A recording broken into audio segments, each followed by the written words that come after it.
হুগলির চুচুড়ার বিধায়ক অসিত মজুমদারের সাম্প্রতিক বক্তব্য যেন রাজনীতির জগতে নতুন নাটকীয় মোড় এনে দিয়েছে।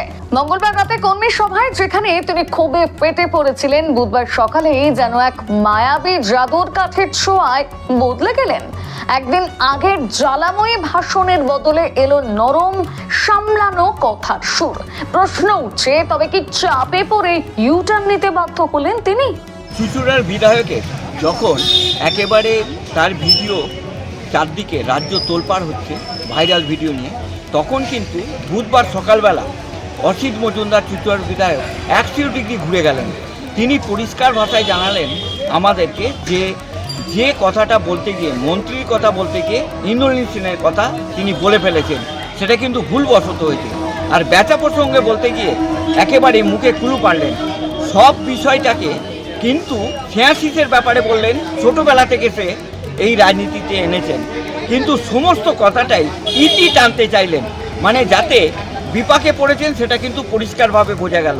তাই তার একেবারে ইতি টানা। এখন দেখার সময় বলবে এখন কোথায় গিয়ে দাঁড়ায়। মঙ্গলবার সন্ধ্যায় দেবানন্দপুরের কর্মী সভায় অসিতবাবু দলীয় কর্মীদের তীব্র ভর্ৎসনা করে বলেন, আপনাদের দ্বারা কিছু হবে না। ভোটার তালিকা নিয়ে এত ঢিলেমি কেন? আমি যাদের রাজনীতিতে এনেছি তারাই আজ মন্ত্রী হয়ে ঘুরে বেড়াচ্ছে, আর আমি রয়ে গেলাম একই জায়গায়। তিনি বেচারাম মান্না, ইন্দ্রনীল সেন ও স্নেহাশিস চক্রবর্তীর নাম সরাসরি উল্লেখ করে ক্ষোভ প্রকাশ করেন। বেচা মন্ত্রী, স্নেহাশিস মন্ত্রী, ইন্দ্রনীল মন্ত্রী, এদের রাজনীতিতে জন্ম আমার হাতে। বেচা তৃণমূল করতো নাকি? ওটা সিপিএম করতো, ট্রেড ইউনিয়ন করতো, হাফ প্যান্ট পরে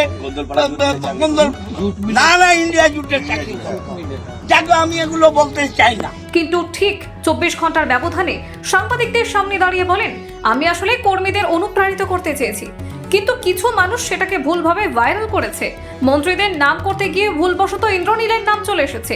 রাজনীতির বোদ্ধাদের প্রশ্ন, তাহলে কি রাতারাতি তার অবস্থান বদলে গেল, নাকি দলীয় চাপে গিয়ে নিজের বক্তব্য ফিরিয়ে নিতে বাধ্য হলেন?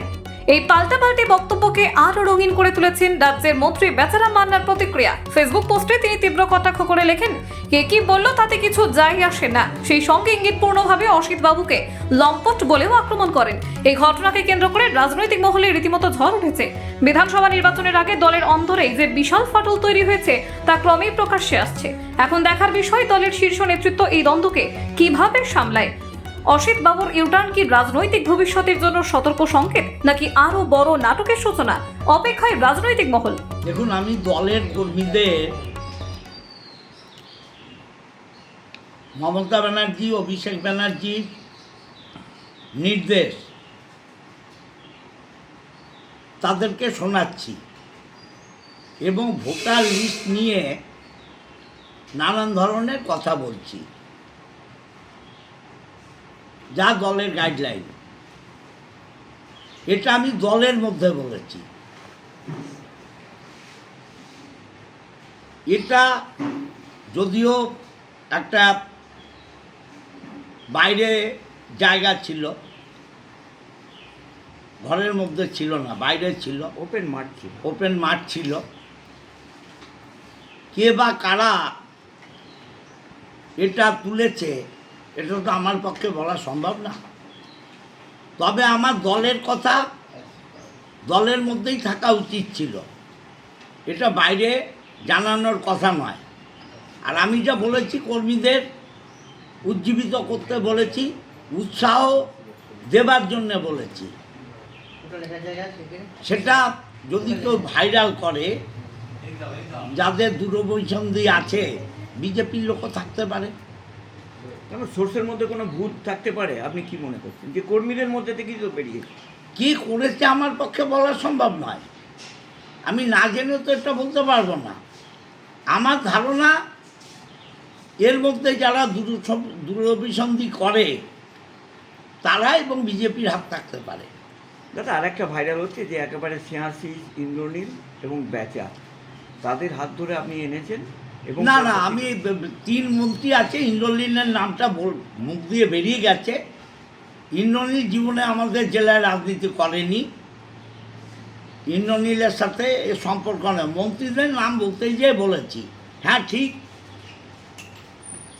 স্নেহাশিসকে আমি দলে এনেছি, খুব দুঃসময়ে খানাইপুরে সেনাশিস দল করতো ছোট বয়সে, এর মধ্যে কোনো ভুল নেই। আর বেচা সম্বন্ধে যেটা বলেছি, বেচাকে আঘাত দিতে বলিনি।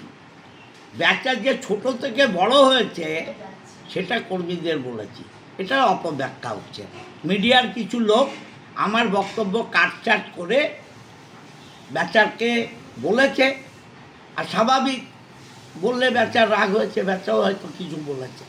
বেচা কি বলেছে আমি জানি না, হ্যাঁ, এবং বেশ কিছু কুকথাও বলেছেন যে লিখে বেচা কি পাঠিয়েছেন। বলেছে আমি জানি না। যদি দেখি আমি বেচাকে জিজ্ঞাসা করব যে কেন বললো। এটা তো আমার দলের ব্যাপার, দলেই মেটাবো। Bureau report জজবাত 24 Bangla. উপেন্দ্রনাথ কোল্লা, হুগলি।